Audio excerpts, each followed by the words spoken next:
Muy buenas noches, tengan todos ustedes, mis estimados hermanos que han esperado estos minutitos para que yo pudiera conectarme. Sean todos bienvenidos a esta tercera sesión de el curso que estamos impartiendo, que lleva el nombre de Biblia, Educación y Neurociencias. Sean todos bienvenidos y esperamos que este rato podamos tener alguna edificación de parte de su servidor y esperando también que el tema pueda servir para motivarnos. Les recordamos que la Red de Maestros es una agrupación que se formó en el 2024 y que tiene el propósito de compartir todo lo referente a la capacitación de maestros de escuela de formación cristiana o líderes o ancianos o quienes estén interesados en estos temas y podamos seguir haciendo nuestro trabajo ministerial, educativo, de liderazgo en las iglesias donde Dios nos ha puesto y en las comunidades, los contextos donde nos desempeñamos. Sean todos bienvenidos y pues damos las gracias a Dios por el tiempo que nos permite estar juntos. Voy a pedirle a la hermana Ruth que nos haga una oración, que haga una oración para que el Señor nos, ah, nos dirija en esta noche. Sí, hermano. Padre, gracias, Señor, en esta hora de la noche, porque tú nos concedes el privilegio de poder saludarnos, Señor, de poder estar juntos, reunidos en tu nombre, para seguir aprendiendo, Señor, de tu santa palabra. Gracias, Señor, porque en ella encontramos diferentes enfoques de las ciencias, pero que también nos ayudan, Señor, a escudriñarlas para poder aprender, para poder compartir, para poder, Señor, vincular todas esas grandiosas enseñanzas, Señor, que tú tienes en tu palabra. Ayúdanos, Señor, danos inteligencia, danos mucha sabiduría, danos entendimiento y discernimiento de espíritu para poder estar atentos, Señor, y poder continuar adelante este proceso, Señor, de enseñanza-aprendizaje. Bendice a nuestro pastor. Gracias por su vida, Señor. Gracias por el interés que siempre tiene de poder compartir con nosotros, Señor, todo este conocimiento. Nos encomendamos en esta hora en el nombre de Jesús, pidiéndote que la dirección de tu Espíritu Santo pueda estar, ser y ayudarnos en esta hora de la noche. En nombre de Cristo, oramos. Amén. Amén. Amén. Hemos tratado dos temas en las sesiones anteriores. El primero fue sobre Biblia y pues yo quise compartir algunos elementos que pudieran darnos alguna luz y darnos unas ideas de cómo en la palabra de Dios encontramos postulados, encontramos ah, métodos, encontramos perspectivas de lo que es la educación en términos de su antecedente bíblico, histórico, teológico. Y quiero preguntarles si ya han revisado ese material que les envié sobre la educación presbiteriana en México. Es una investigación que hice y hay materiales. Y he puesto ahí precisamente una noción muy amplia de lo que significa la educación en la iglesia presbiteriana, desde su historia, su filosofía, su teología y la contemporaneidad en la que nos toca vivir. Y ese libro lo que pretende es darnos una visión general desde varias disciplinas de lo que significa la educación en la iglesia presbiteriana. Y por otro lado, la iglesia presbiteriana, como quizá otras iglesias, ha tenido siempre en su filosofía de ser un movimiento, de ser iglesia, de ser una organización, de ser una denominación, ha tenido la característica de ser una iglesia altamente educativa. Y la educación para nosotros es muy, muy importante como sistema, como filosofía, como teología, como un proceso de enseñanza-aprendizaje, término que se usa mucho en el campo de la educación. Y por otro lado, eh, la educación también para nosotros hoy tiene una relevancia y una importancia por el contexto y el tiempo que nos toca vivir en la iglesia presbiteriana.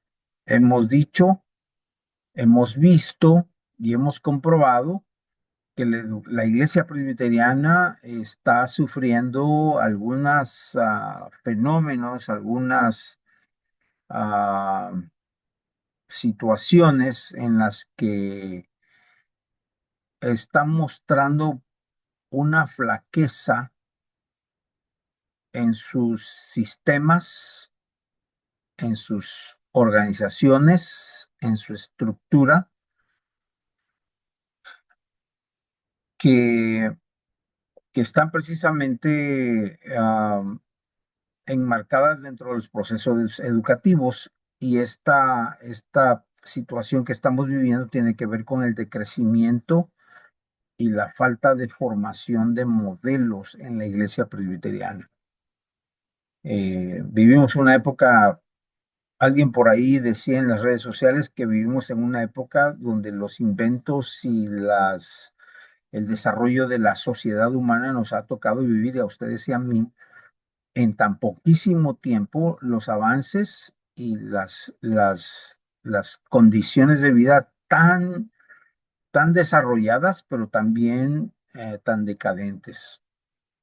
Y la iglesia presbiteriana, y usted y yo como miembros de la iglesia presbiteriana, estamos viviendo en estos tiempos donde sí vemos esas realidades, vemos esos fenómenos, esas situaciones en las que como iglesia estamos ubicados, y que pues al estar aquí nosotros, ustedes y yo, tomando estos temas, lo hacemos porque tenemos la necesidad de seguirnos preparando y seguir preparando a la iglesia y a los miembros de la iglesia presbiteriana, a los miembros del cuerpo de Cristo.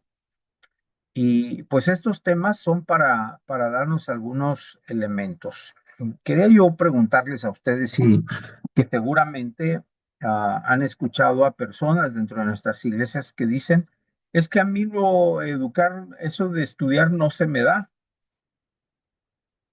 es que ya pasó mi época de estudiar porque pues ya soy adulto, ya tengo hijos y hasta nietos y ya pasó esa época para mí, decimos, ¿no? Y personas que dicen, pues, es que yo no estudio porque no se me queda nada en la cabeza.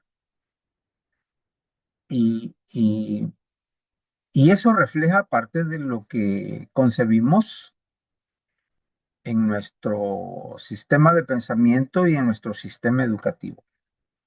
¿Cómo quisiéramos ver iglesias donde la educación fuese eh, la punta de lanza, donde las instituciones, presbiterios, consistorios, escuelas de formación cristiana, directivas, tuviéramos el máximo de desarrollo, donde toda la energía pudiera desarrollarse para seguir el proceso educativo que nos compete hacer, pero no es así.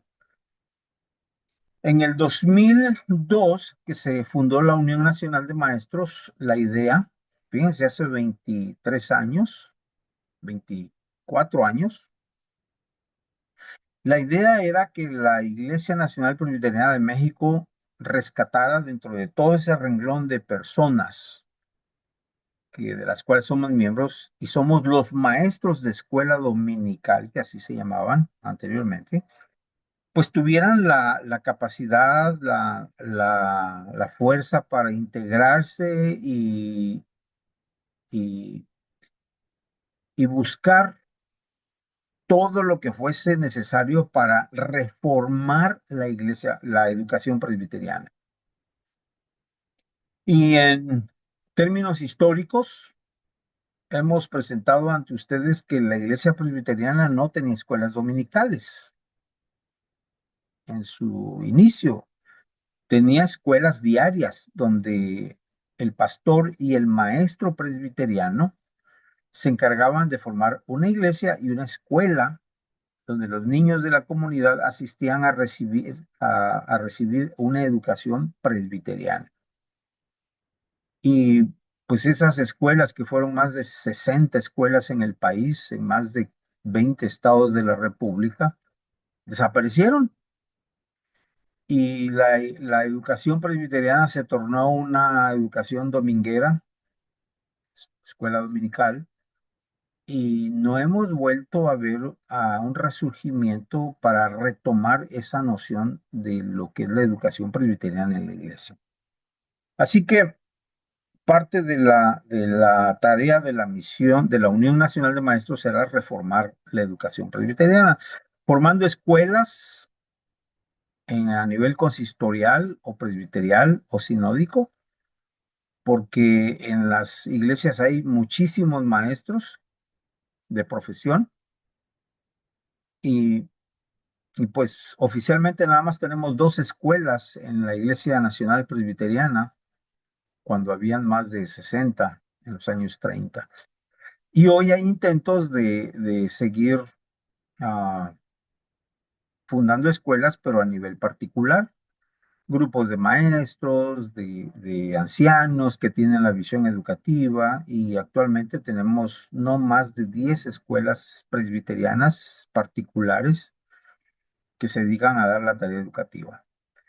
Con este panorama así general, quiero uh, hacerles ver que la educación en términos uh, sociales ha avanzado muchísimo en términos de enfoques, en términos de metodologías, en términos de conocimientos.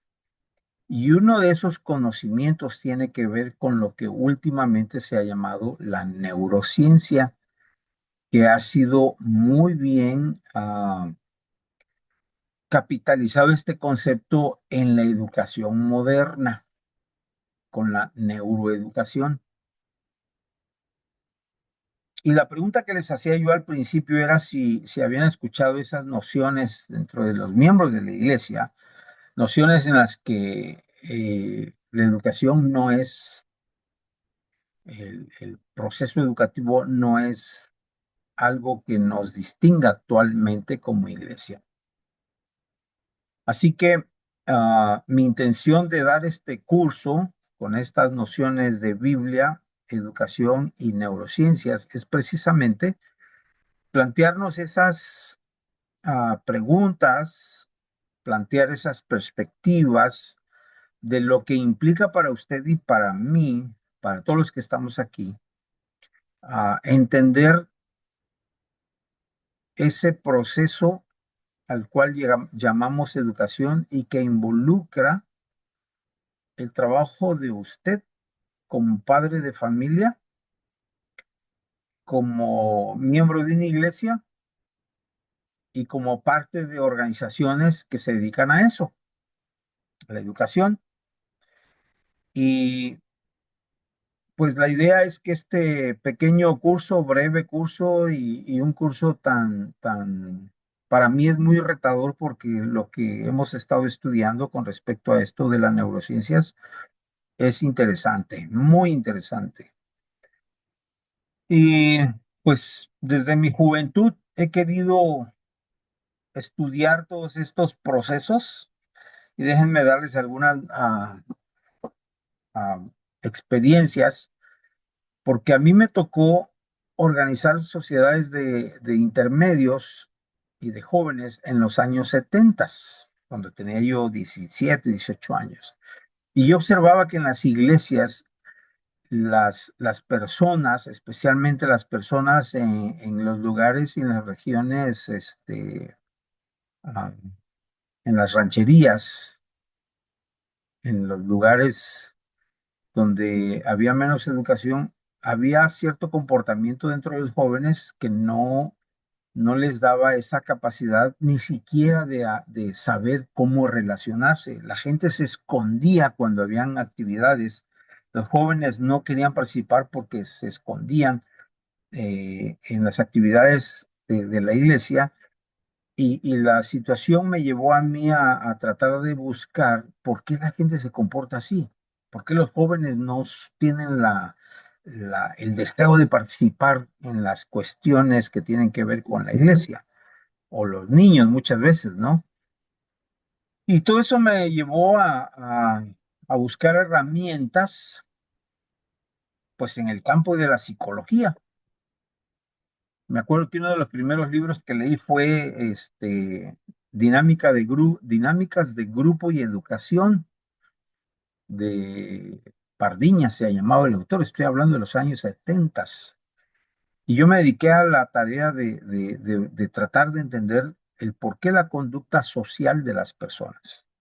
Y han pasado ya desde los 70 hasta acá en que sigo involucrado en ir conociendo la situación de la iglesia en términos de todos esos procesos que tienen que ver las relaciones, que tienen que ver con el conocimiento, el crecimiento y el cambio de la conducta de las personas. Y ya como pastor, pues también me di a la tarea de tratar de comprender el porqué de las personas y los miembros de la iglesia de esa manera, ¿no? Y obviamente que la respuesta básica fue y siempre fue y ha sido esa perspectiva bíblica de que, bueno, es que es el pecado el que nos hace, no, reduce nuestras capacidades humanas. Es el pecado el que nos hace ser individualistas, el ser desinteresados, apáticas. Esa fue una respuesta bíblica que siempre está ahí, está presente, y la encuadro dentro de ese concepto. Es el pecado el que afecta la conducta humana.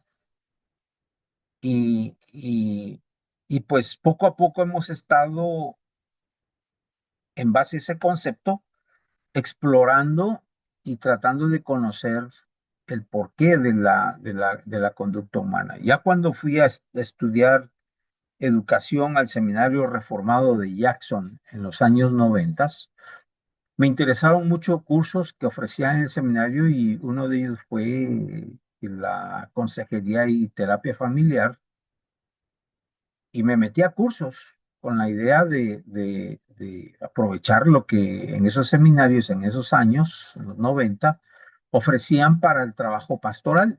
Y por primera vez eh, entré a un curso que estaba fundamentado en la neurolingüística.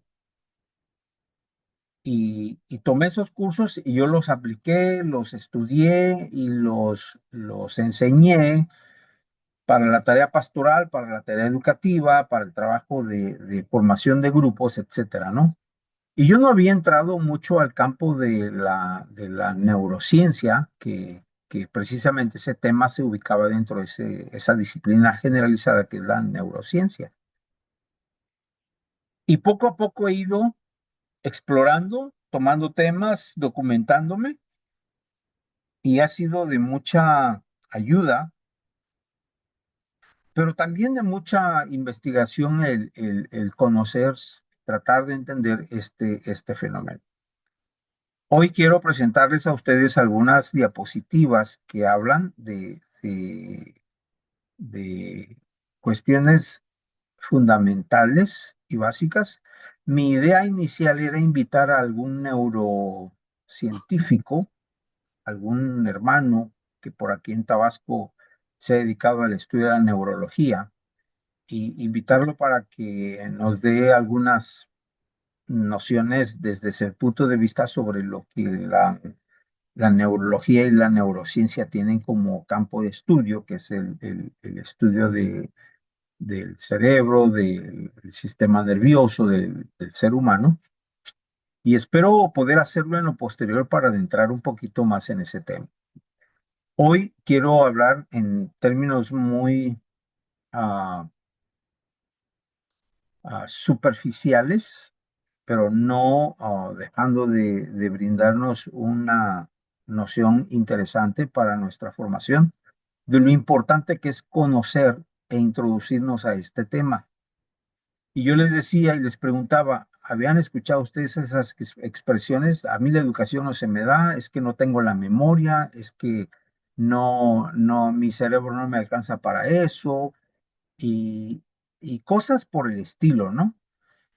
Y luego, en base a esas preguntas, cuando yo escucho esas expresiones, digo, bueno, ¿y qué Dios no nos dio la capacidad para ser ah, hombres y mujeres con una inteligencia que está reflejando el ser imagen y semejanza de Dios? Esa es una de las grandes preguntas que yo hago cuando escucho ese tipo de expresiones. Y sigo aprendiendo. Así que ah, también subí al grupo un video de esos que presentan en las conferencias de BBVA, del banco de el banco, ¿cómo se De llama el banco? Vancomer. Bancomer, Vancomer. que tiene foros y participación en muchos campos, y uno de ellos es la educación. Subí un video de eso, no sé si lo vieron, tuvieron la oportunidad de verlo. A Sí, mí me pareció muy interesante porque precisamente es el que habla, es uno de los grandes referentes en la neurociencia actualmente. Entonces, quisiera preguntarles, ¿algunos de ustedes observó ese video? ¿Alguna parte del video? Creo que de 1 hora y media la presentación. Un neurocientífico hablando frente a jóvenes y haciendo preguntas y contestando las preguntas sobre el tema de la neurociencia y la importancia del cerebro. Hermano Sergio David, adelante, observó cuál es su impresión de ese video. bueno, primero contestando su primera pregunta, bueno, su primera pregunta o observación que nos dice, ¿no? Que ya estoy grande, que ya no puedo seguir estudiando. Aquí yo me atrevo, y con el debido respeto a todos, ver esto, ¿no, hermano? Yo me acuerdo yo tengo 72 años y estoy hablando más de, ¿qué le gusta? 40 años. Y entonces, cuando tuve yo la oportunidad de tener la Biblia, leer y todo, allí aprendí, y porque precisamente yo cuando tenía 45 años decía, híjole, pues, porque alguien me había dicho ahí, lo que no hagas a los 45 años, no estudies ni nada, y hasta ahí llegaste. Pero esto es, hermano, cuando estamos cerrados en nuestra cultura y no buscamos a desarrollarnos más. A mí, y yo lo digo con toda honestidad, a mí lo que me abrió el campo y me ayudó mucho fue la lectura de la Biblia. Y lo digo por esto, porque pensando, reaccionando y todo esto, me acordé, dije, si Dios mandó a llamar a Moisés a los 80 años, porque Moisés trabajó 40 años, estuvo con su suegro, lo que sea, y luego el Señor lo manda a llamar para rescatar que sea instrumento para rescatar a Israel. Y a lo que voy es que el Señor preparó a Moisés y le dio la capacidad de que continuara trabajando, pues 40 años, porque Dios le dio la ley a Moisés, pero también Dios le puso en su corazón y su espíritu para que la estuviera desarrollando, porque si Claro, vemos esto, claro. eso es lo importante. Ahora, Y bueno, en hasta ahí cuanto me al quedo. video, Bien, en cuanto al video, sí, este señor vemos, nos pone todo lo que es el cerebro, cómo funciona. Varias personas le preguntan de cuestiones del funcionamiento del cerebro, maneja los cuatro, ¿cómo se llaman? Los cuatro pirámides del que dice que es la atención, la actividad, el error, y en el último dice cómo es, pues se me cuenta el último concepto, pero lo desarrolla. Partiendo de esto es donde él trabaja, bueno, es lo que él desarrolla, pero él parte a manera de, él tiene un libro, nada más por lo que vi que ahí que dice que está trabajando nada más el punto 5.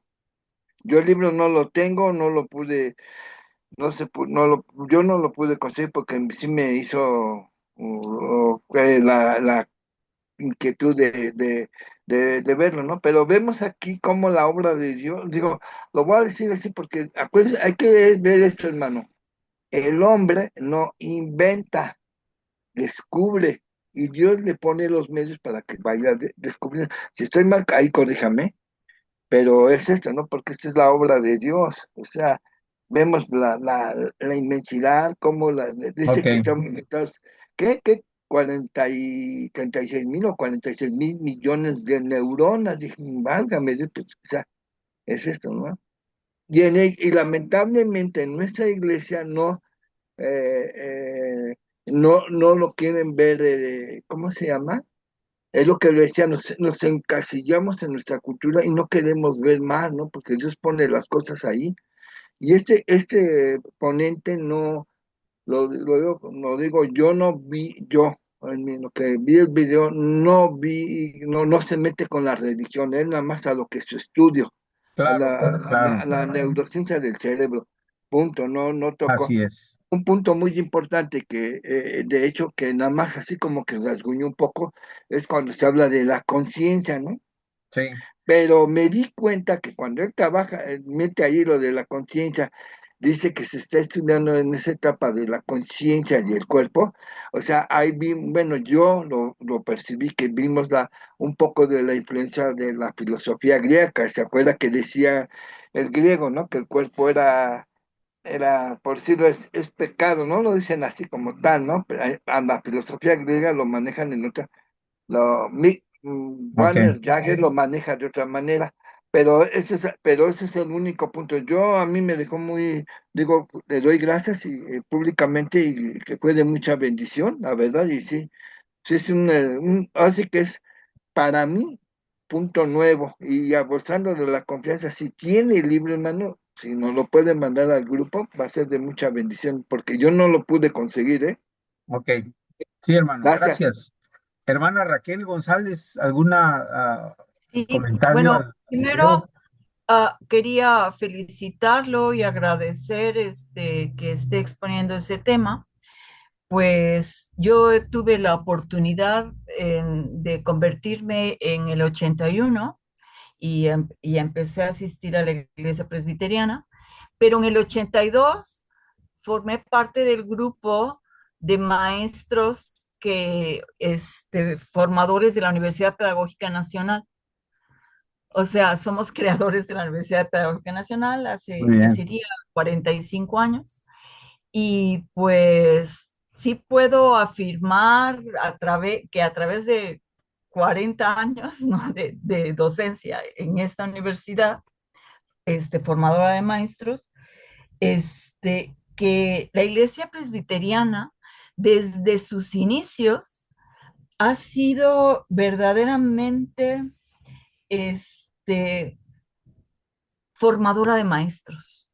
Vaya, ahí todo, todo lo que usted expuso, bueno, pues he tenido oportunidad de trabajar con investigadores en ese sentido y las materias, pero siempre la escuela dominical o como la escuela de formación dentro de la escuela, siempre está a la vanguardia, de veras, de lo último que va pasando en el país, de lo último de los últimos educadores en España, y pues yo creo que nos podemos sentir verdaderamente orgullosos por ese trabajo, ¿no? De que los hermanos han tenido a lo largo de los años, de, de que, de que exista esta formación.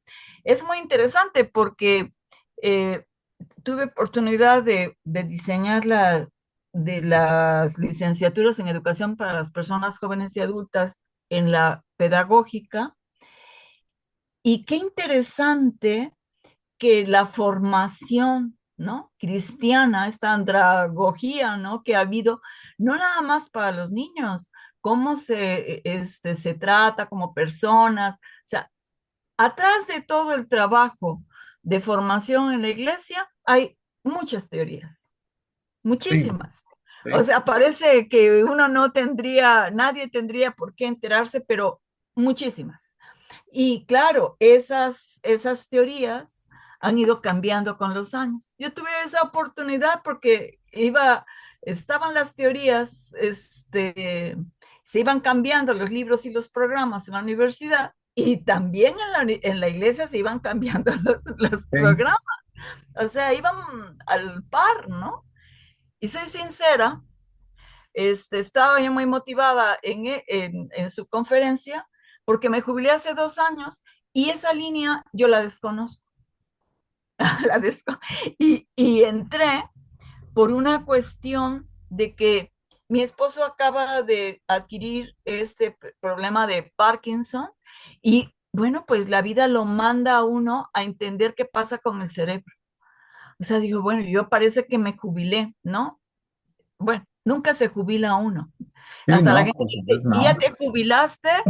Pues me retiré de la universidad, pero relativamente, ¿no? Porque uno sigue estando al aire tanto en la iglesia como en la universidad.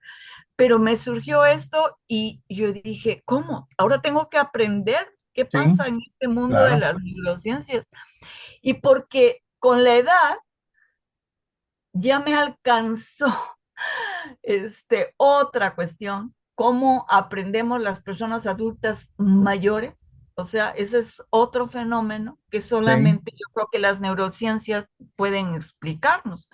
No, no, o sea, como a mi edad, pues sí, tengo 72 años, uno necesita nuevas herramientas o comprender qué pasa con nuestra manera de aprender. Y pues lo felicito porque hace usted todo este rastreo, ¿no? A lo largo de su experiencia como maestro en 2 ámbitos. Y no es fácil, eso sí le puedo asegurar que no es fácil estar estudiando para poder comprender a las personas que el Señor manda que discipulemos. Y por otro lado, bueno, pues uno tiene los maestros siempre tenemos que estar estudiando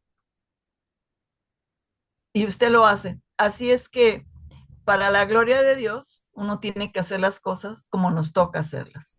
así es.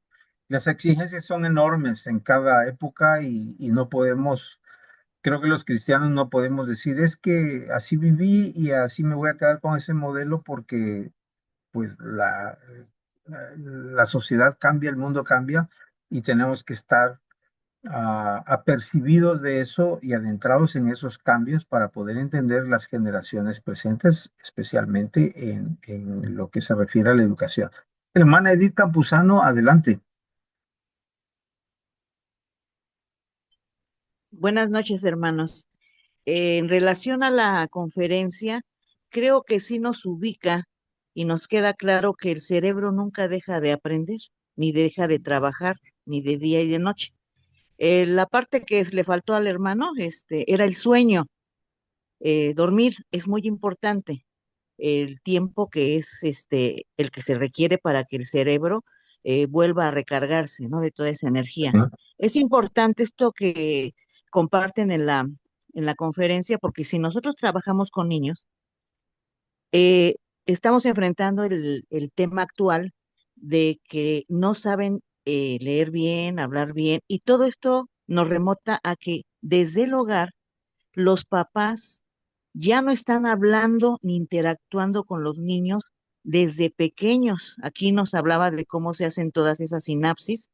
Cuando nosotros de adultos pensamos que un niño no se escucha, él está creando todas esas conexiones que son importantes.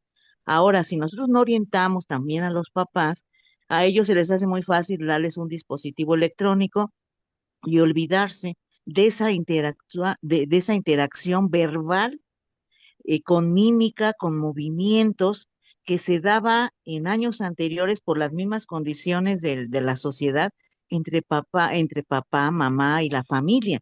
Y ahora eso se está perdiendo. Entonces nos está alejando y no está permitiendo que los niños desarrollen todas esas sinapsis que necesitan para acceder a los contenidos, para acceder al conocimiento más adelante.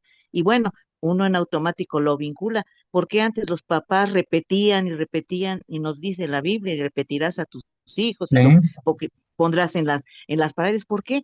Porque es un proceso de aprendizaje que se da y que se debe de estimular desde pequeños. Si nosotros tenemos a nuestro cargo a los niños, también se puede con los jóvenes, y nos hablan aquí mucho de la motivación, del saber motivar, todo parte de ahí, porque a veces decimos, bueno, pues es que no vienen motivados, no van a venir motivados, somos los responsables primero de inyectar esa motivación. Y también ellos tendrán que poner su parte para tener el interés de aprender. En- Creo yo que aquí viene la responsabilidad de nosotros de saber la importancia de nuestro papel como maestros y la trascendencia que debemos nosotros también considerar toda esta problemática actual, que sí vienen siendo dificultades si nosotros no las sabemos analizar, no las sabemos interpretar, no nos documentamos o nos ponemos en una actividad de, ay, bueno, pues es que esa es cosa de jóvenes. Y esa expresión se utiliza en muchos adultos, ¿no? Ay, no, yo ni le entiendo al celular, ni le entiendo a eso de los depósitos, de las transferencias, pero debe de haber un esfuerzo. Tenemos que hacer un esfuerzo, porque ¿cómo podemos orientar en un mundo que desconocemos? Y bueno, pues esa es mi participación, hermano. Gracias. Bien, hermana, muchas gracias. Adán, te escuchamos, hermano. Comentarios sobre el video que se presentó. Sí, hermanos, gracias. Hay algunas observaciones que quisiera hacer. No omitió el sueño, en realidad, no sé si recuerdan, habló que la educación, para que tenga un efecto mucho más profundo, es aprender y descansar, aprender y dormir, aprender y dormir, y eso ayuda a nuestro aprendizaje a que sea mucho mejor. Yo no le llamaría hermano, de hecho creo que usted sabe que el que compartió no es precisamente un cristiano, es un neurocientífico. Así Y es, no sí. le llamaría hermano porque en sus comentarios al parecer es evolucionista, no tiene en mente la creación ni nada por el estilo, estudia el cerebro humano como un objeto Objeto. evolucionado, no como un ser creado.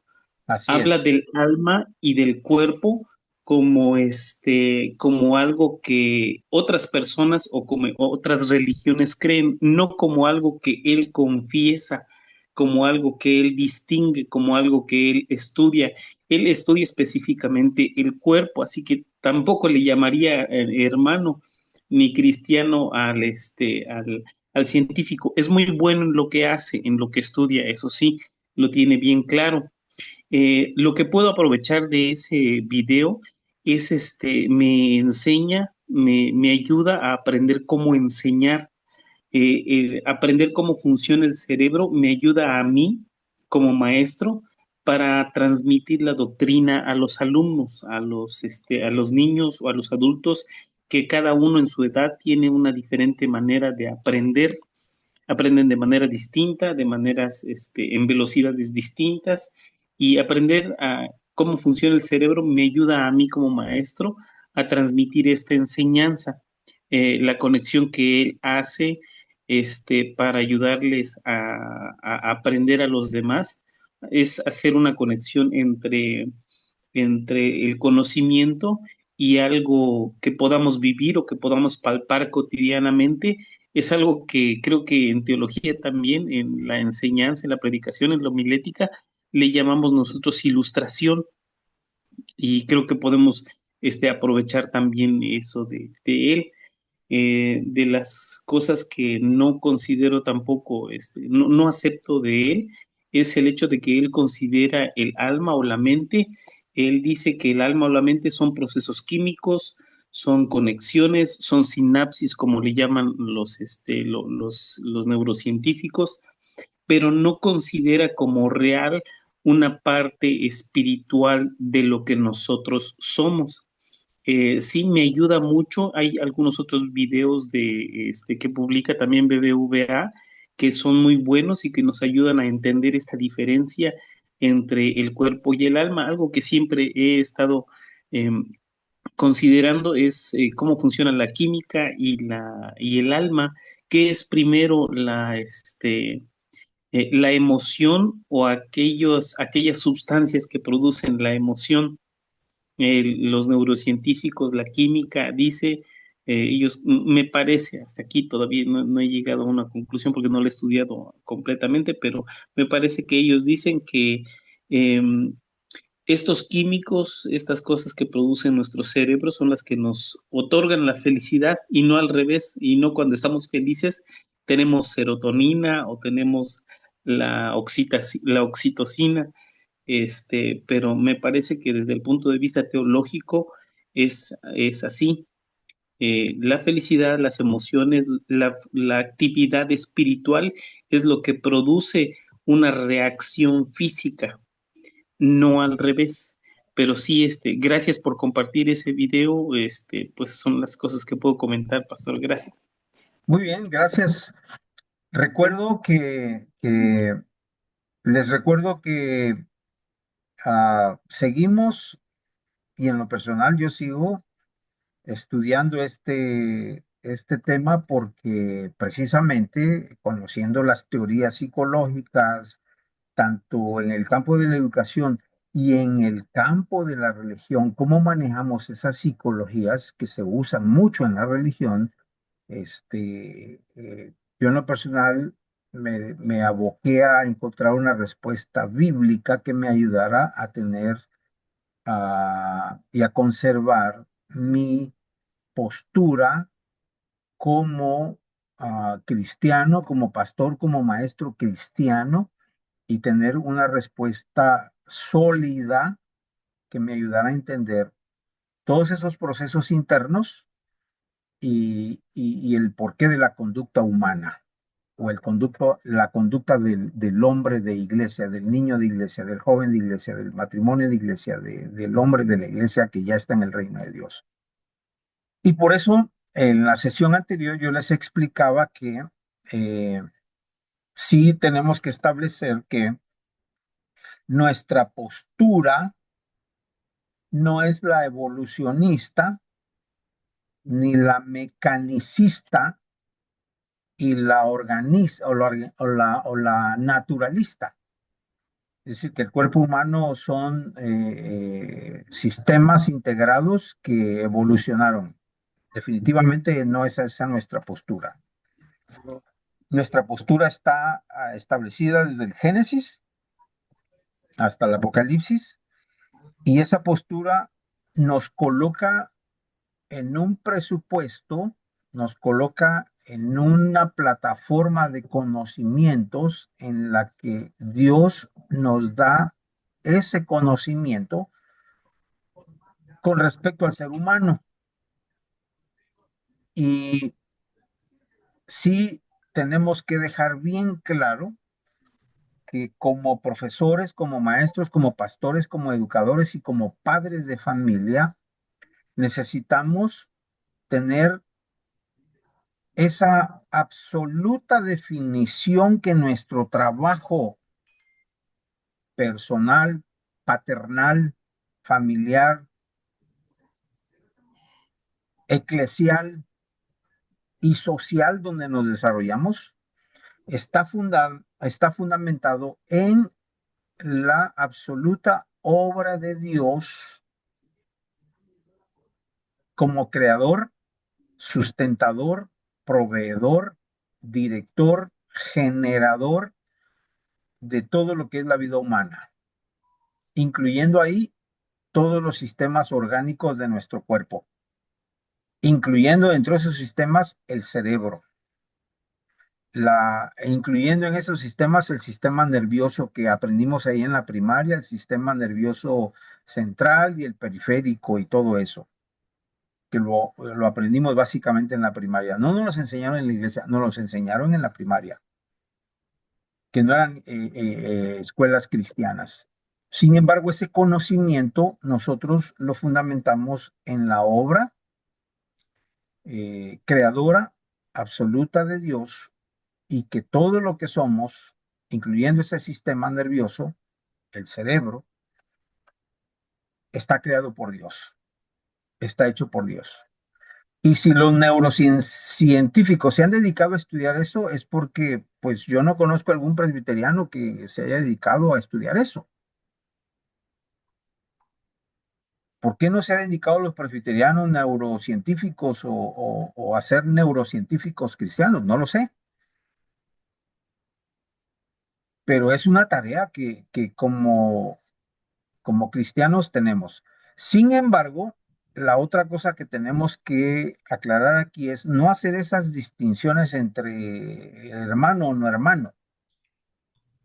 Aquí lo que tenemos que tener claro es que la revelación general de Dios, la gracia de Dios que opera en estos hombres que no se declaran cristianos, pero que hacen un trabajo magnífico, interesantísimo de estudio del cerebro, es porque Dios les ha dado esa capacidad. Dios les ha dado ese entendimiento para hacerlo. Y que a nosotros nos ayuda, digo, pensando en los maestros cristianos, ¿no? Y ayuda a toda la gente. Y es parte de esa noción que tenemos.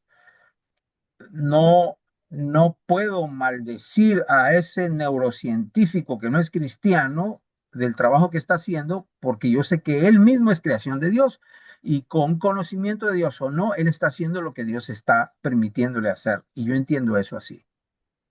Y si eso que está haciendo me ayuda y me beneficia, pues es parte de la obra de Dios para darnos el conocimiento de cómo Él opera en la vida humana, cómo Dios ejerce su autoridad, su soberanía, su sapiencia, su determinación para que las criaturas estén bajo su voluntad.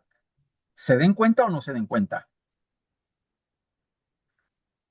Y entonces, esos videos, digo, yo no los rechazo porque no estén hechos dentro de un presbiterio o de una iglesia o un sínodo o un seminario, ¿no? Yo no los desprecio.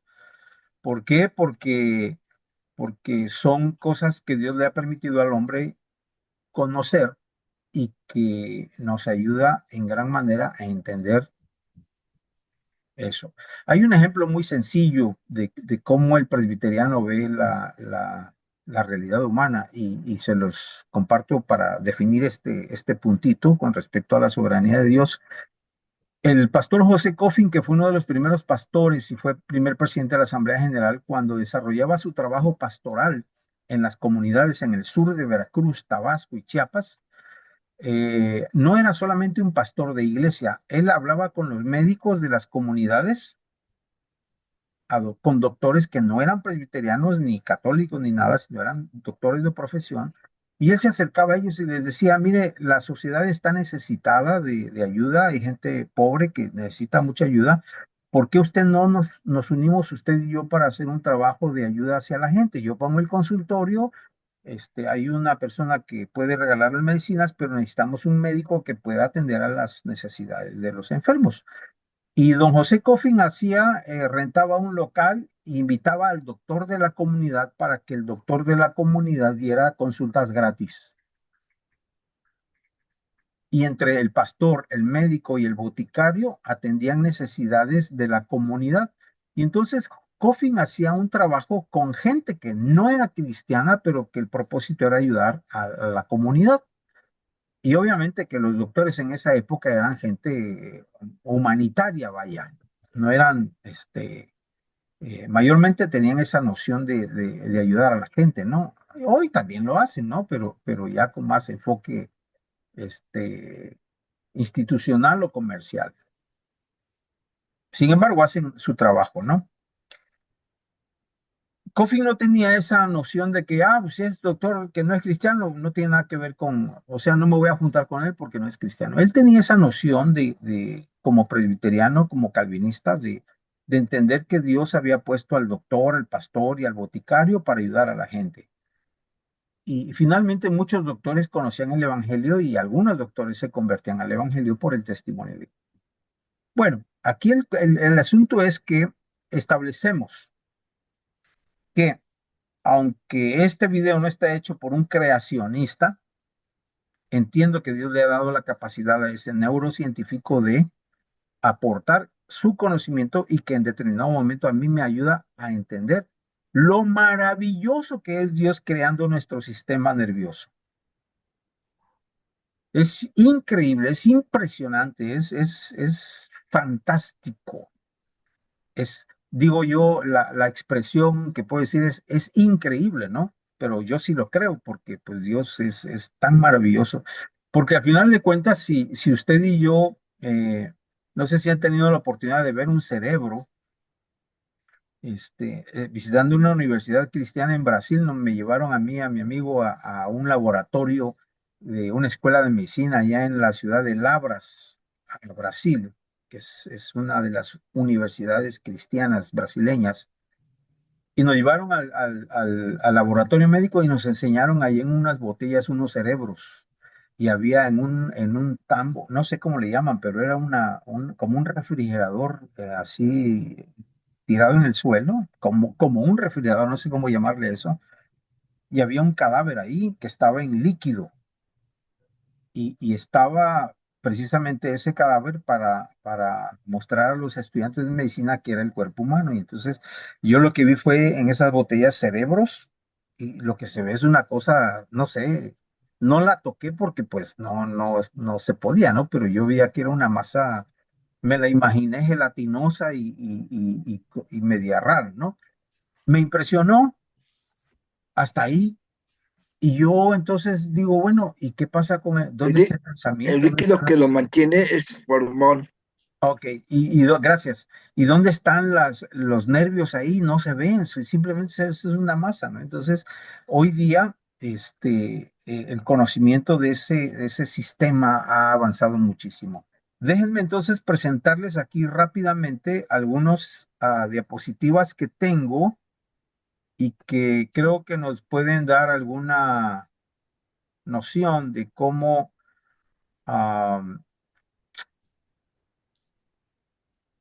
ubicarnos con algunas ideas básicas al respecto, que tiene que ver precisamente con lo que quiero compartir con ustedes.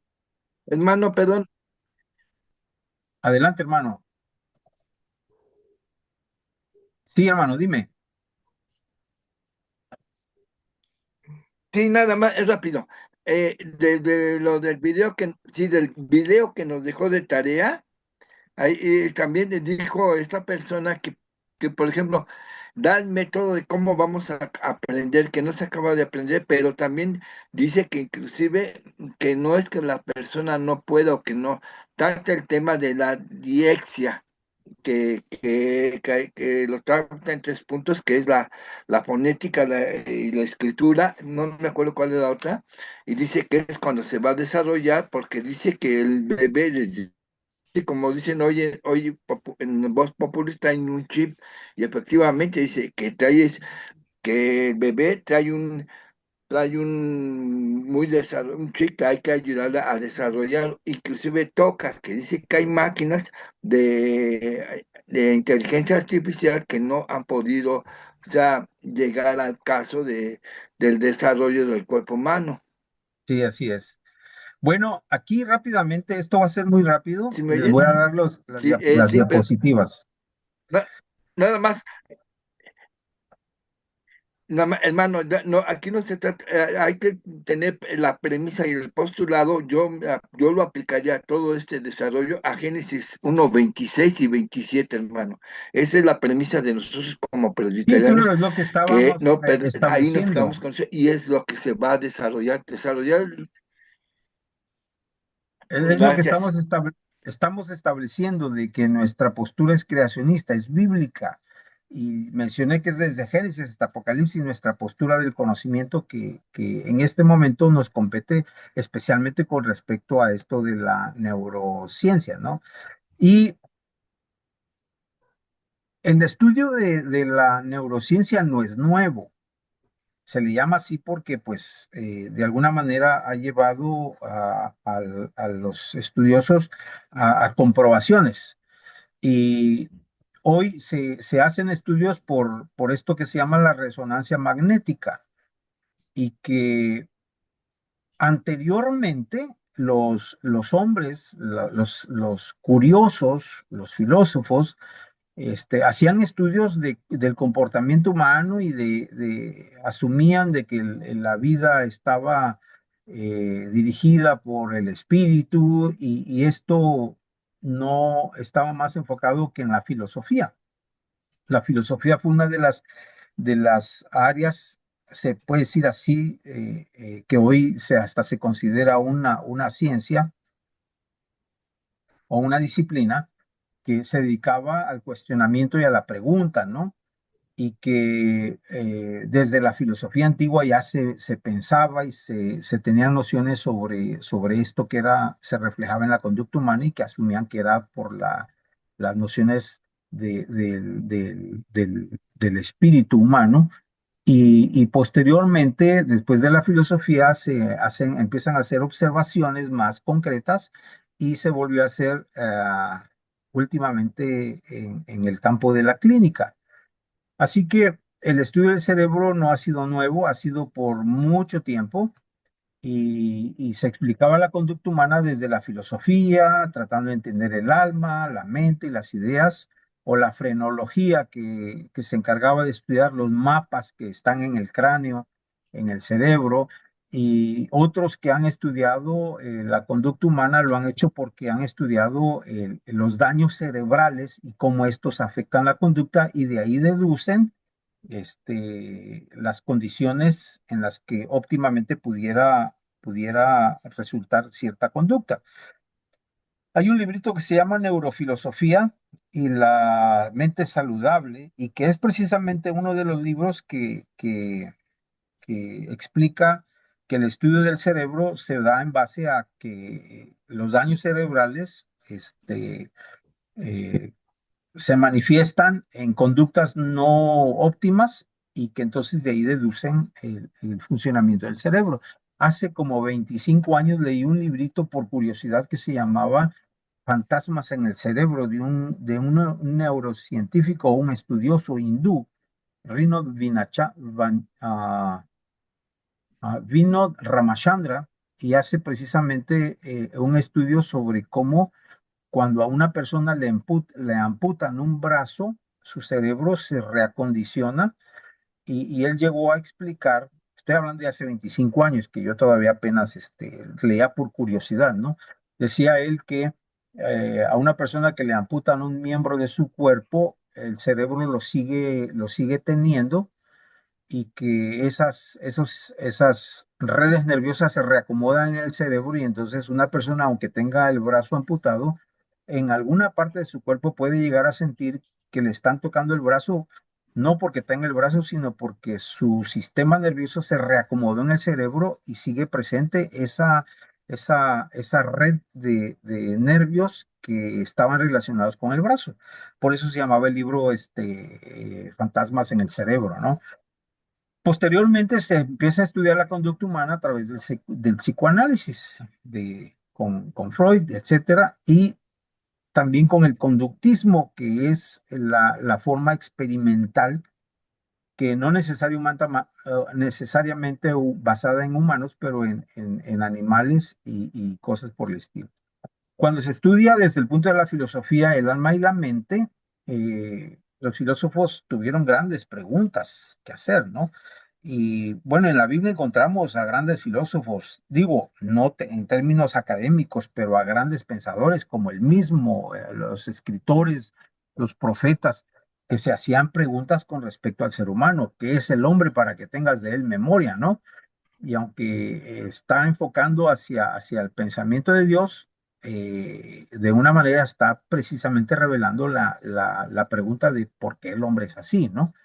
Y por qué el hombre se conduce de tal o cual manera. Y siempre ha existido esa pregunta, ¿no? ¿Nuestras acciones vienen del espíritu o somos simplemente máquinas biológicas? ¿Qué somos? Por ahí leí en alguna ocasión que alguien se preguntaba, ¿somos espíritus que tenemos experiencia corporal o somos cuerpos que tenemos experiencia espiritual? Esa fue una pregunta que se hizo alguien por ahí y que pues expresa esa dualidad de cómo ver la experiencia humana. Y el dualismo con Descartes precisamente decía que el cuerpo era una máquina perfecta, pero la mente era algo inmaterial. Y pues la gran mayoría de filósofos estudiosos de estas ideas pues concuerdan con eso. Y asumía que tanto la mente como el cuerpo se conectan de alguna manera a través de la glándula pineal. Esa fue una de las conclusiones. De ahí surge el empirismo con Luke y Hume, que decían que nacemos como una tabula rasa, es decir, una mente en blanco, un alma en blanco, y que nuestra conducta es puramente el resultado de nuestras experiencias y percepciones sensoriales. Y entonces está el debate permanente entre cómo percibimos la realidad o si la percepción ya tenemos una noción anticipada de la realidad o es la realidad que va marcando nuestra conducta, ¿no? El otro fue sobre la frenología, los que estudian los mapas que hay en el cráneo, que a finales del siglo XIX, Franz Joseph Gall popularizó la idea de que las facultades mentales se localizaban en áreas específicas del cerebro. Y pues fue uno de los primeros intentos y que pues en su tiempo eso se estudiaba y eso se reconocía como la base para el funcionamiento del cuerpo en base a lo que el cerebro era, ¿no? O tenía. En la teoría, si eras codicioso o benevolente, esa área del cerebro crecía y se formaba un bulto visible en el cráneo. Y en la práctica, los especialistas palpaban la cabeza de las personas para predecir su carácter y personalidad. Bueno, eso era en la antigüedad, ¿no?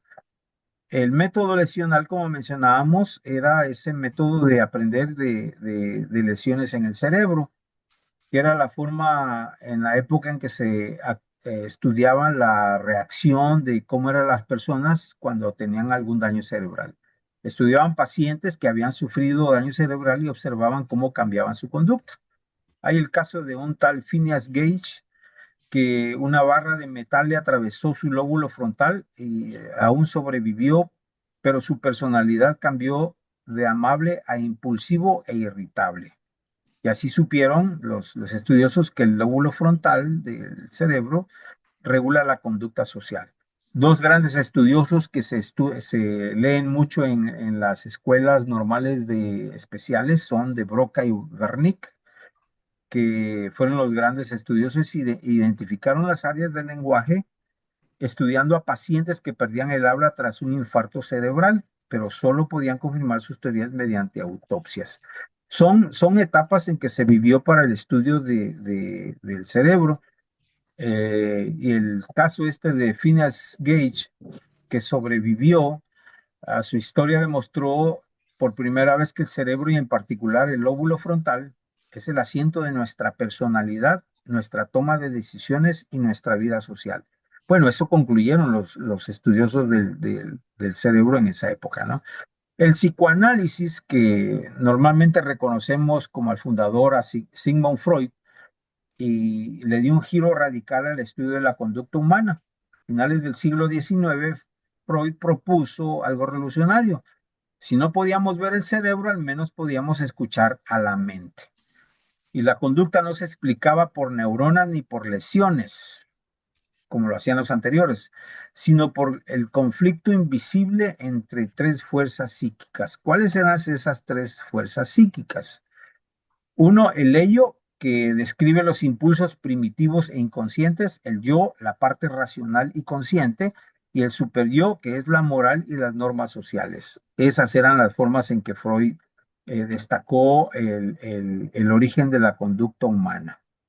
Finalmente, el conductismo que fue la parte experimental con Watson y Skinner, que tomaron la decisión radical de que si no podemos observar la mente ni el cerebro de forma objetiva, porque pues abrir un cerebro, pues solamente se encuentran cosas, pues una masa gelatinosa, ¿no? Y no se podían ver las ideas, no se pueden ver los pensamientos. Entonces, pues hay que ignorarlos. Y lo que establecen estos es que el cerebro es una caja negra que solo importa lo que entra, el estímulo, y lo que sale, que es la respuesta. Entonces empezaron a hacer experimentos con animales, etcétera, y ustedes quizá hayan leído ya sobre cómo el condicionamiento de animales para, para conocer la conducta y cómo los elementos externos, el estímulo que se provocaba, resultaba en una respuesta. Y estos experimentos se hicieron con ratas, palomas y perros para estudiar el condicionamiento y el aprendizaje. Y pues eso se pensaba que al estudiar a estos animales, pues sucedía lo mismo en los seres humanos. Así que el proceso de estudiar la conducta humana que tiene que ver con el cerebro y la mente, pues se ha hecho desde la filosofía, desde el experimento de cerebros dañados, de la frenología que tiene que ver con los bultos en el cráneo, porque el cerebro eh, se modifica cuando hay expresiones mentales o emocionales, y el psicoanálisis que establece que el inconsciente y los sueños son parte fundamental de que revelan esta cualidad de lo que hoy llamamos nosotros el cerebro o el sistema nervioso y la conducta. Cada uno de estos enfoques fue una respuesta a las limitaciones anteriores. Cada una respondía y trataba de mejorar la anterior sin en realidad tener acceso a un cerebro vivo. Cada generación inventó su propia llave para intentar abrir la misma puerta. Hasta que estos enfoques de la filosofía, las lesiones cerebrales, el psicoanálisis y el conductismo, pues no son errores, sino intentos que tuvieron su importancia, pero que fueron el escalón para prepararnos al terreno al cual hemos llegado y ha llegado la neurociencia moderna. Y entonces surgen las preguntas que tenemos que hacernos al meternos a este campo de la conducta humana y la neurociencia. ¿Todos estos casos ayudaron? Sí, sí ayudaron de alguna manera. ¿Todos estos casos fueron exploratorios? Sí, fueron exploratorios y fueron, digamos, buenos intentos de tratar de entender a la conducta humana desde el cerebro. Y entonces, ¿a dónde estamos ahora?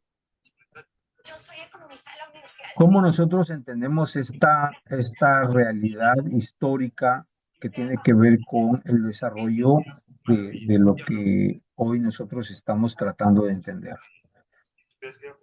Por un lado, nosotros tenemos la noción bíblica. Por otro lado, tenemos nociones bien entendibles con respecto a entendibles y fiduciales, es decir, por fe aceptamos que Dios creó el cerebro, ¿no? El cuerpo humano. Y por otro lado, también reconocemos que la conducta humana, pues la Biblia nos ayuda a entender cómo la conducta humana, desde la Biblia nos da una idea del origen de la conducta humana. Nosotros entendemos eso desde lo que la Biblia explica con respecto a que el hombre cuando se separa de Dios, toda su persona y toda su personalidad llegan a sufrir los efectos de esa separación por causa del pecado. Hay otro material que quiero presentarles y que creo que es bueno compartir con ustedes. Y tiene que ver con esto que en este en este tema que estamos abordando, brindamos algunas nociones de cómo ha desarrollado y quiénes lo han desarrollado. Los grandes investigadores de la neurociencia en el siglo XXI y su impacto en la educación. Vamos a ver un recorrido rapidísimo de algunas teorías que transformaron la educación o lo que hoy se llama la neuroeducación. Se establece que el estudio de la conducta humana a través del cerebro tiene que ver con el laboratorios. Y estos laboratorios han servido para dar pautas, para dar elementos a lo que hoy nosotros conocemos como la neuroeducación. La neurociencia ha dejado de ser una disciplina confinada a los laboratorios para convertirse en la base de una nueva forma de entender la enseñanza. Y a esto se le llama la neuroeducación. Es interesantísimo porque todos estos conocimientos los usan en todos los campos, en la política, en la economía, en el control social, etcétera. Todo esto está basado en ese conocimiento de la conducta humana.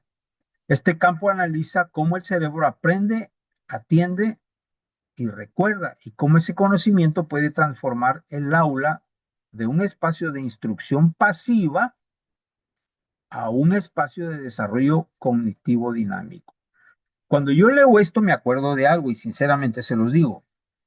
Recuerdo a ocasiones en que tuve maestros de escuela de formación cristiana, en la escuela dominical, que solamente llegaban a leer el libro o el manual y no tenían la instrucción, no tenían la formación para decir, bueno, vamos a usar un método más efectivo, sino tenían lo que nosotros llamamos por mucho tiempo el método tradicional.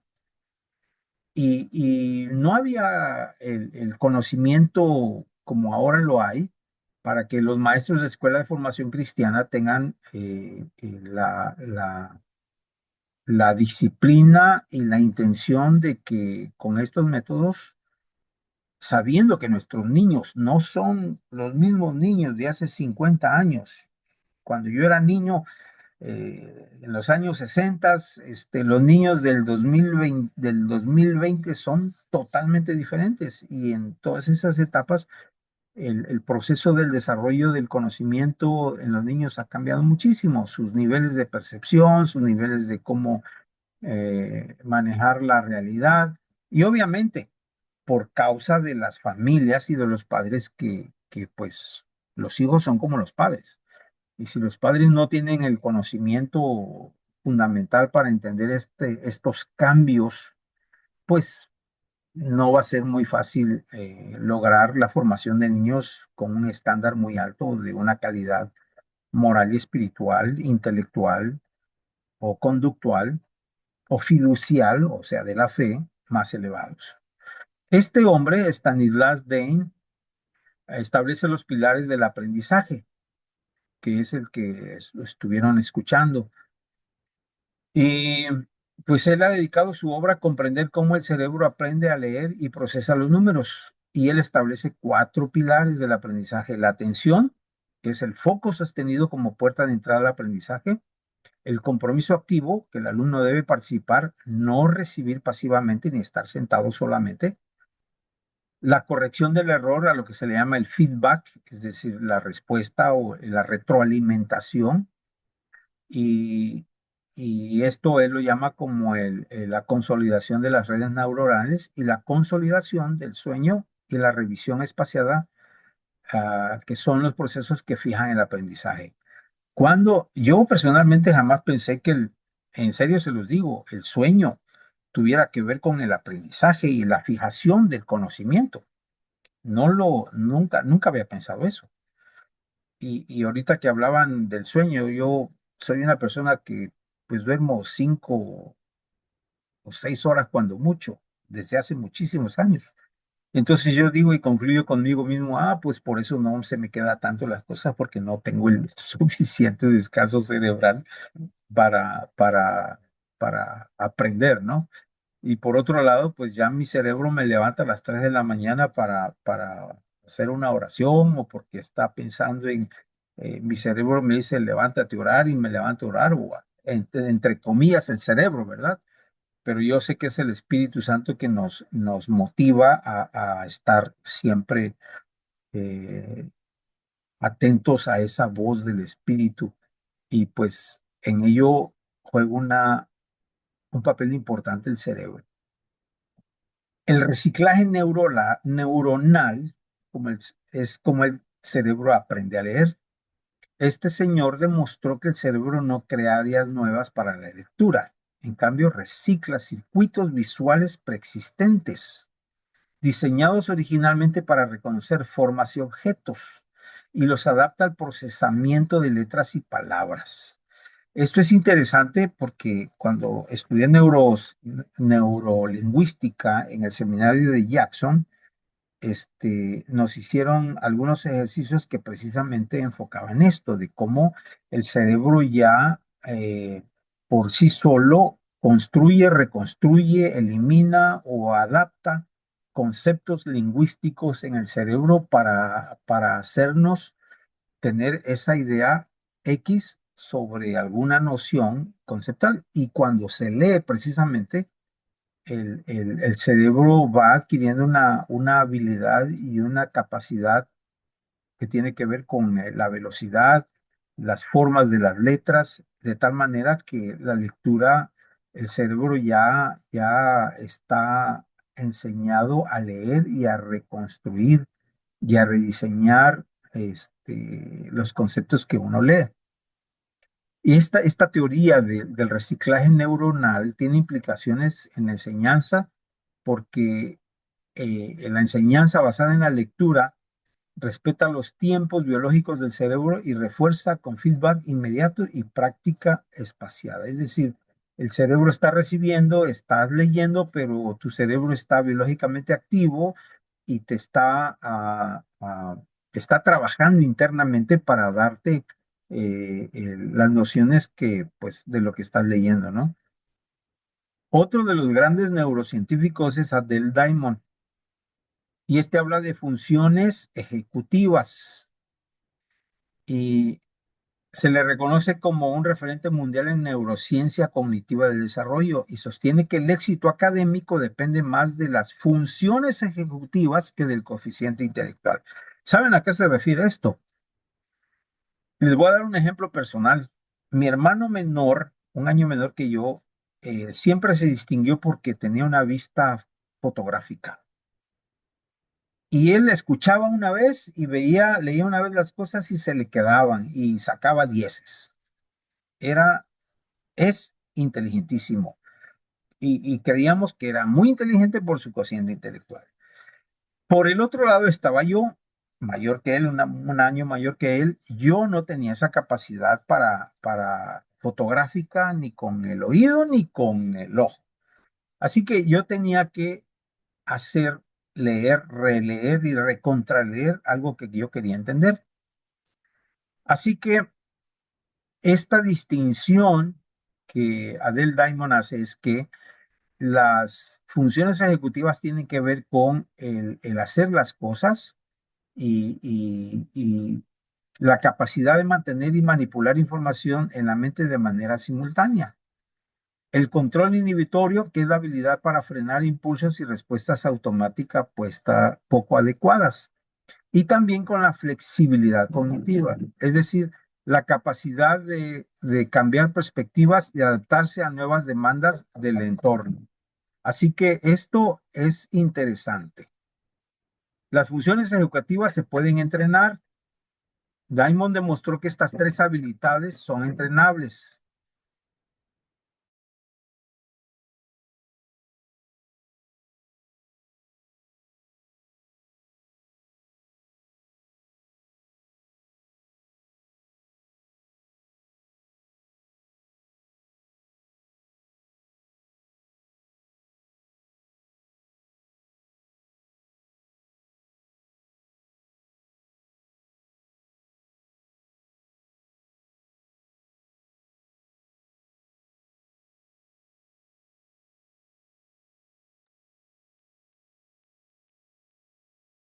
Estas funciones ejecutivas Él las distingue como habilidades entrenables que tienen que ver con la música y las artes, el juego físico y el bienestar emocional. A mí me llamó mucho la atención esto del bienestar emocional como una precondición para el rendimiento cognitivo. Esto me hizo pensar en la realidad. ¿Cuántos de nuestros niños y jóvenes vienen de hogares sencillamente descritos, disfuncionales, con problemas tremendos? No tienen no viven una situación de bienestar emocional. Entonces, eso no les permite tener el rendimiento cognitivo. Y eso, pues creo que todos los hemos visto y experimentado, ¿no? En casos de estudiantes que tienen problemas en sus casas y no pueden concentrarse. Otro de los pioneros son Posner y Fuster y que hablan de la atención y las redes corticales. En el siglo XX se centró el estudio en áreas cerebrales aisladas. Estos autores definen el siglo XXI como que el cerebro está hecho especialmente de redes cognitivas y que estas redes cognitivas son importantes para el aprendizaje. Y las tres redes de la atención son el alerta, la orientación y el control ejecutivo. Este trabajo de estos investigadores permite entender que la falta de atención no es un problema de voluntad, sino un sistema biológico que requiere entrenamiento específico y condiciones adecuadas. Y es cierto porque si la atención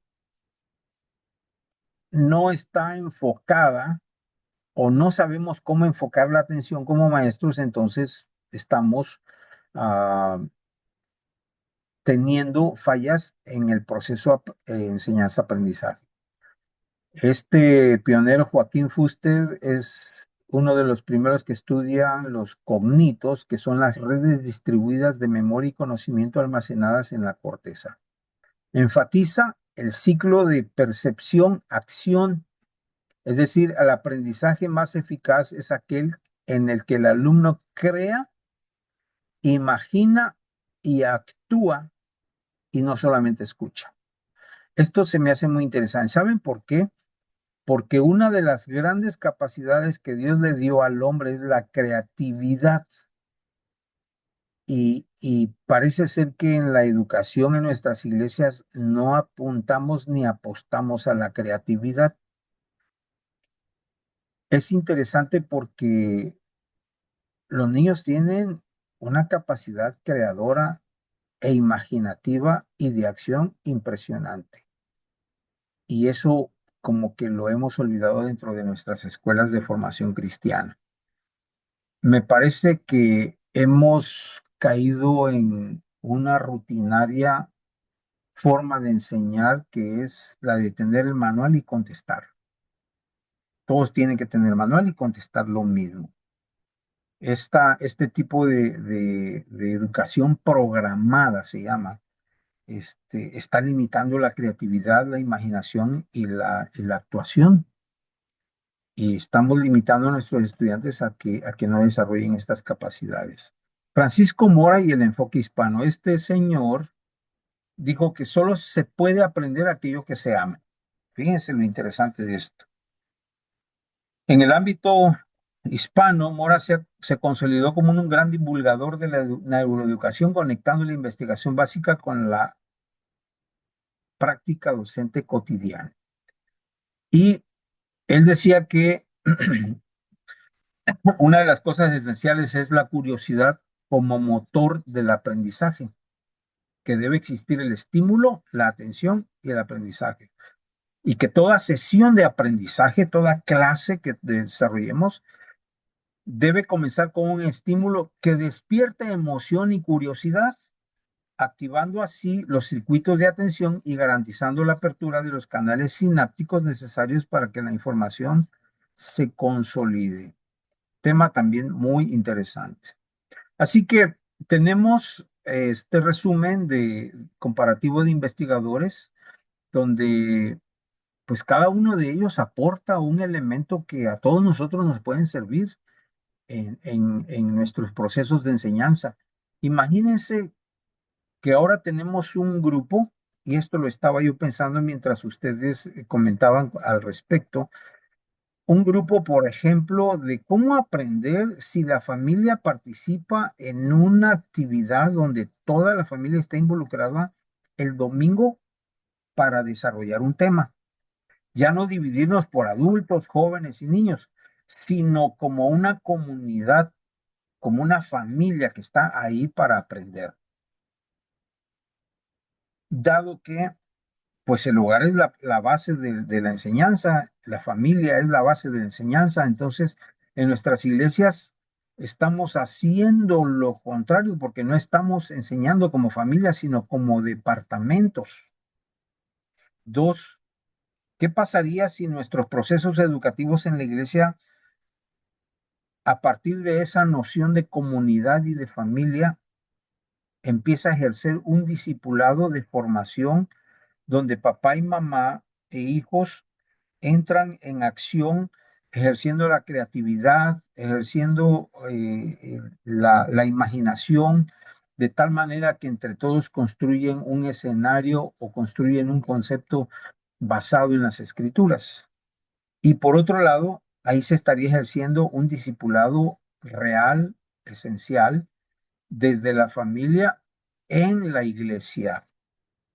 Y por otro lado, afirmaríamos en un sistema educativo donde todos participen para darle el sentido de comunidad, de familia, de pueblo realmente a lo que somos como iglesia dentro de nuestras comunidades cristianas. Me parece a mí que el reto de renovar nuestra educación no solamente está basado en adquirir el manual, crear un currículum, sino en la integración de un proceso educativo donde se involucre toda la comunidad cristiana y puedan entre todos o podamos entre todos desarrollar todas estas cualidades que en nuestro cerebro están y que se han descubierto y que sirven para darnos una educación bien asentada y fundamentada en la escritura. ¿Qué pasaría si en nuestras iglesias se pudiera eh, establecer un sistema de educación donde la comunidad abiertamente participa, dándole prioridad a los niños, personalizando a los niños, dado que al final de cuentas, estos investigadores han demostrado que el cerebro es un órgano profundamente social, emocional y flexible, plástico, donde todos aprendemos. Así que la educación en nuestra iglesia requiere una consideración, digamos, como una herramienta de estos conceptos no fundamentales, sino nuestro concepto fundamental es reconocer que la presencia de Dios a través del Espíritu, de la palabra, son los que van formando la vida humana y la van cambiando, ¿no? No solamente se fundamenta en estas cualidades del cerebro, sino en lo que la palabra de Dios va haciendo en nuestra realidad. Así que tenemos, por un lado, la ayuda del Espíritu Santo que nos redarguye, nos instruye, nos enseña, nos recuerda y que actúa en nuestra estructura psicológica, como compartía yo en la ocasión anterior, en la mente, la percepción, la mente, la memoria, la razón, la voluntad, la conciencia, la creatividad, el entendimiento y las emociones. Ahí es donde actúa el Espíritu Santo y la palabra donde permea toda esa parte de nuestra psicología y de esos elementos que tenemos cada uno de nosotros. Ahora, si eso se ejerce dentro de una comunidad eclesiástica, dentro de una comunidad donde se le da importancia al ser comunidad, donde los niños ven el modelo de los padres, desde el hogar y que se consolida y se confirma en la iglesia, en las reuniones dominicales, tendríamos un proceso de enseñanza mucho más efectivo en nuestras escuelas de formación cristiana. Hasta aquí le voy a dejar con esta presentación Y pues ya se hizo bastante tarde. Espero que haya servido y si hay alguna comentario o pregunta, pues vamos a dejar un tiempo para ello. Reitero, nuestra postura no es naturalista, no es evolucionista, no es sociológica, sino al contrario, es totalmente teocéntrica, cristocéntrica, neumatológica y eclesial, lo que contrasta la educación en nuestra sociedad contemporánea. Eso es lo que debemos retomar en nuestros procesos educativos. Les escucho. Bueno, no sé si me alcanza a escuchar. Sí, sí te alcanzamos a escuchar, Adán. Sí, mire, tal vez estoy un poquito confundido, pero sus últimos comentarios, tal vez se originaron a los míos y quisiera aclararlos y defender mi punto, mayormente aclararlos, porque defenderlos creo que la escritura es clara. Este, mm, em, no desecho ninguna de las aportaciones que el neurocientífico está haciendo, al contrario, la verdad, mis respetos para él, su exposición, sus conocimientos son realmente muy buenos y el tiempo que él le dedicó merece realmente respeto y admiración. Sin embargo, respecto a sus comentarios de que no podemos ir diciendo por ahí a quién le llamamos hermanos y a quién no, yo creo que sí, y lo digo por lo que dice precisamente la Biblia. Primera de Corintios dice, más bien os escribí que no os juntéis con ninguno que llamándose hermano fuere fornicario, o avaro, idólatra, o maldiciente, o borracho, o ladrón, con tal ni aun comáis. Entonces, la Biblia realmente prohíbe que ni aun comamos con este tipo de personas. El hermano, bueno, no el hermano, el neurocientífico, creo que es peor todavía un neurocientífico evolucionista que un borracho creacionista. El borracho, a pesar de su afán, ansiedad por tomar, cree en Dios, pero un neurocientífico que quiere dejar fuera a Dios en todo lo que está diciendo, creo que definitivamente no podemos llamarle hermano, por mucho que conozca acerca del tema, por mucho que pueda aportarnos, he aprendido mucho acerca de él, pero no puedo llamarle hermano si es evolucionista, a menos de que él renuncie a la idea evolucionista, luego entonces acepte la fe, yo le puedo llamar hermano, pero mientras mantenga la idea evolucionista, no puedo hablarle de hermano. Aprendí mucho de él, de su conocimiento, de la función del cerebro, de lo cual ya hablé. No desecho toda esa información. De hecho, hay muchas otras, hay como otros 3, 4 videos que pude escuchar que publicó precisamente BBVA, de biólogos, neurocientíficos, de químicos, expertos en lingüística, que les recomiendo igual que los escuchen, eh, pero comparten algo, entre todos ellos comparten precisamente la idea evolucionista, son evolucionistas no sé si de nacimiento, pero no confiesan ninguna fe, y esa parte es la que debemos de desechar. Por lo demás, hermano, comparto la idea de aprovechar y respetar a estos estudiosos que contribuyen mucho a nuestro conocimiento como teólogos, como maestros, para que podamos enseñarles a los hermanos. Entonces, Sí, es hermano, mi última. gracias. Sí, sí, lo entendemos, claro. ¿Alguien más, hermanos, con respecto a lo presentado?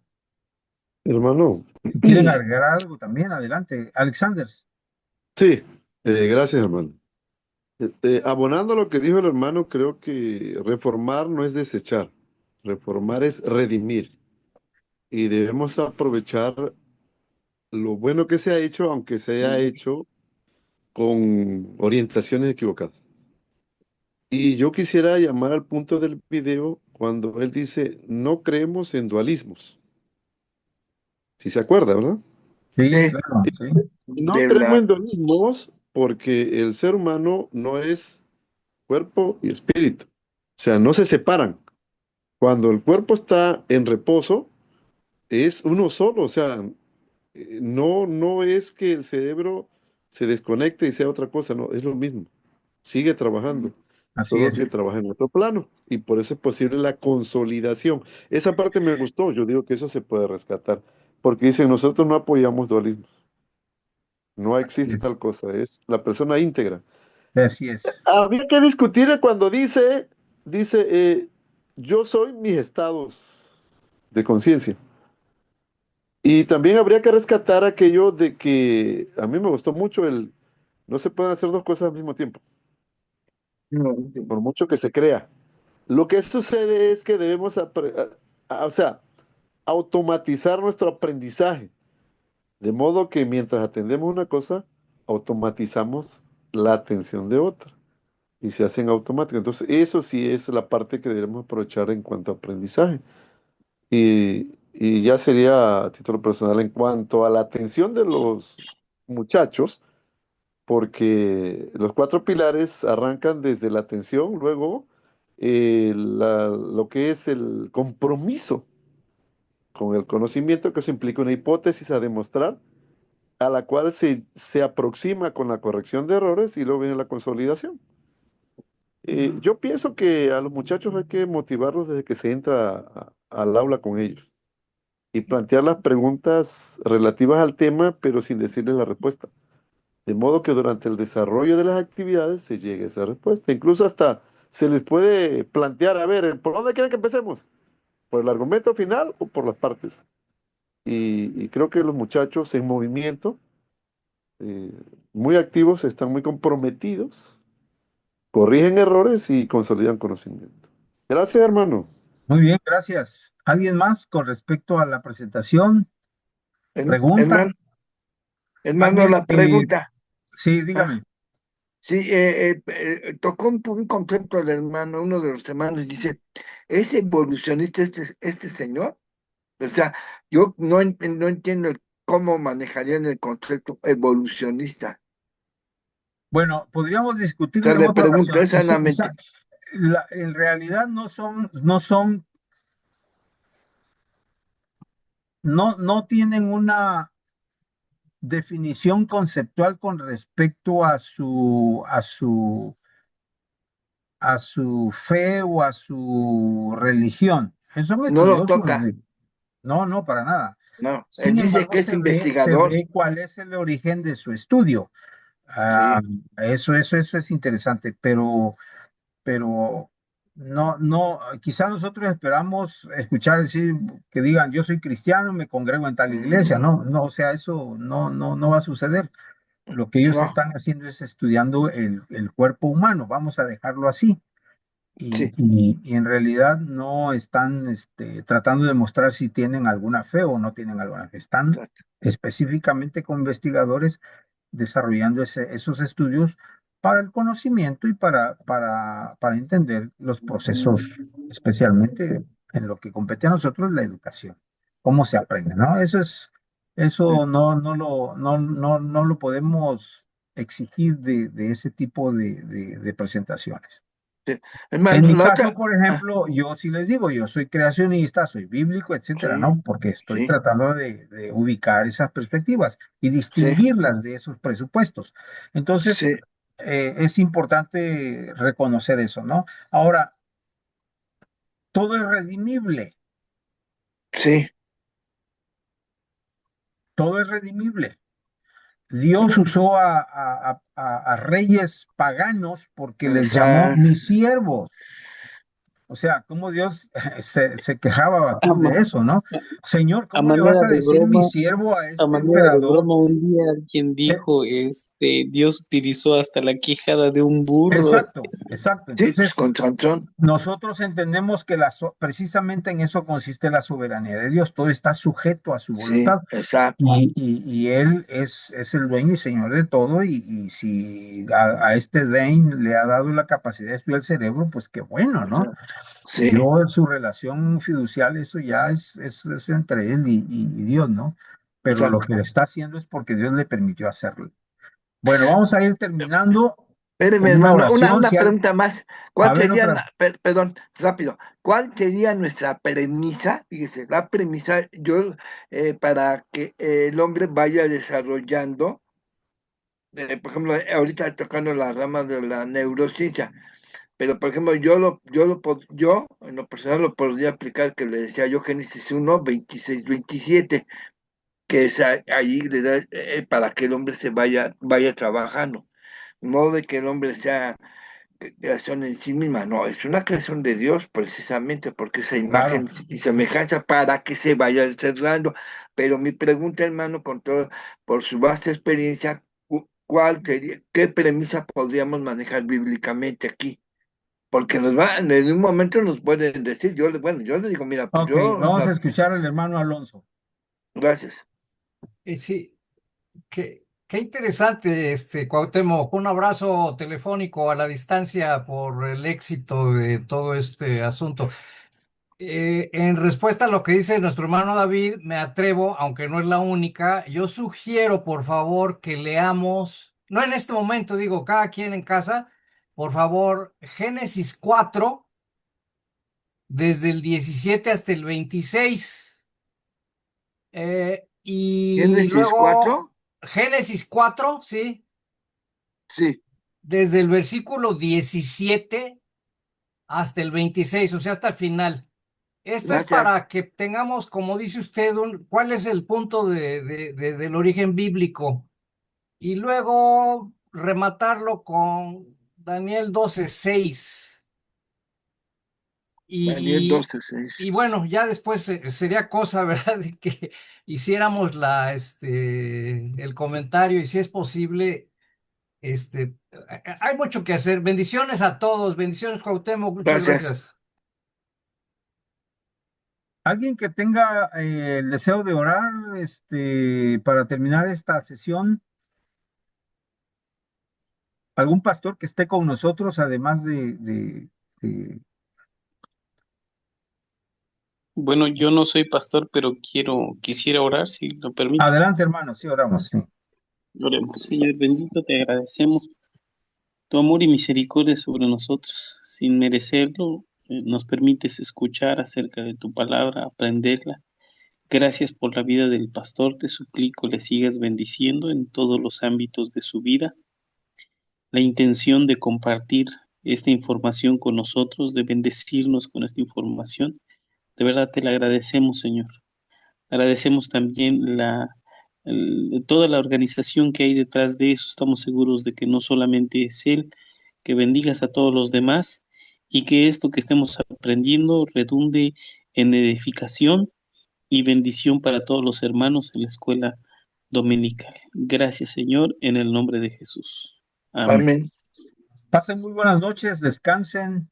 Ahora sí, duerman o durmamos bastante. Que Un sea abrazo a la todos. noche Recuperemos de tejidos bendición, como cerebrales. está afirmando, Bendiciones, que consolidando. descansen, hasta luego. Hasta luego, hermano. Hoy Sin dormir aprendí no Un algo hay muy abrazo. personal. Tengo que consolidation, dormir sin bastante. historia no hay constelación. Bendiciones. Bendiciones a todos. Dios los bendiga.